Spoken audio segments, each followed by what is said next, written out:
Bharat Pakistan border પર જવાનોની સંખ્યા ઘટી. બોર્ડર આઉટપોસ્ટ પર ફક્ત 10-12 જવાન કરી રહ્યા છે પેટ્રોલિંગ.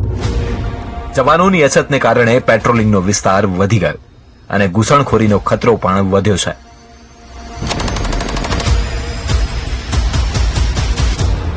સામાન્ય રીતે જે બોર્ડર આઉટપોસ્ટ પર 30-40 જવાન પહેરેદારી કરતા હતા ત્યાં હવે ફક્ત 10-12 જવાન છે. પેટ્રોલિંગની આવર્તનતા અડધી થઈ ગઈ છે અને જવાનોને વધુ વિસ્તાર કવર કરવો પડે છે.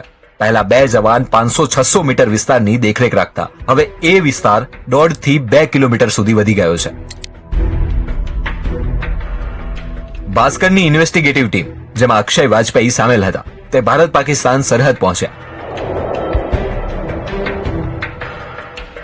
અમે રાજસ્થાનના એક સરહદી વિસ્તારમાં રોકાયા ત્યારે જાણવા મળ્યું કે બોર્ડર પર જવાનોની સંખ્યા પહેલા કરતા અડધી થઈ ગઈ છે.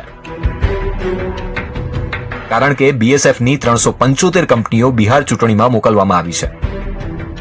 ઓક્ટોબરના પહેલા અઠવાડિયાથી જ જવાનોનું મોકલાણ શરૂ થઈ ગયું હતું અને હવે તેમની વાપસી નવેમ્બરના ત્રીજા અઠવાડિયાથી શરૂ થશે. એટલે સરહદ એ જ, ખતરો એ જ, ફક્ત પહેરેદારો ઓછા થઈ ગયા છે. બીએસએફની કુલ શક્તિ 2.65 લાખ છે અને તેમાં 193 બટાલિયન છે. એક બટાલિયનમાં 7 કંપની હોય છે, એટલે કુલ 1351 કંપનીઓ થાય છે. દરેક બટાલિયનમાંની એક કંપની ગૃહ મંત્રાલય માટે રિઝર્વ રહે છે, એટલે 6 કંપનીઓ બોર્ડર સંભાળે છે. આમાંથી જ 375 કંપનીઓ ચૂંટણી ડ્યુટી પર મોકલવામાં આવી છે, એટલે આશરે 34,000 જવાન ચૂંટણીની ફરજ બજાવી રહ્યા છે. એક કંપની 2-3 બોર્ડર આઉટપોસ્ટ સંભાળે છે, એટલે 6 કંપનીઓ 16 થી 18 બોર્ડર આઉટપોસ્ટ સંભાળે છે. એક કંપનીમાં સરેરાશ 80 જવાનો હોય છે, એટલે 6 કંપનીઓમાં આશરે 500 જવાનોનો મેન પાવર. આ જ 500 માંથી આશરે 360 જવાનો મોકલાયા છે. હવે આને વધુ સ્પષ્ટ રીતે સમજીએ.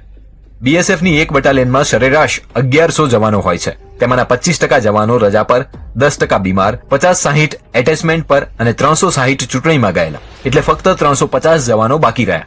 હવે એ જ 350 જવાનોને બોર્ડર અને હેડક્વાર્ટર બંને સંભાળવા પડે છે.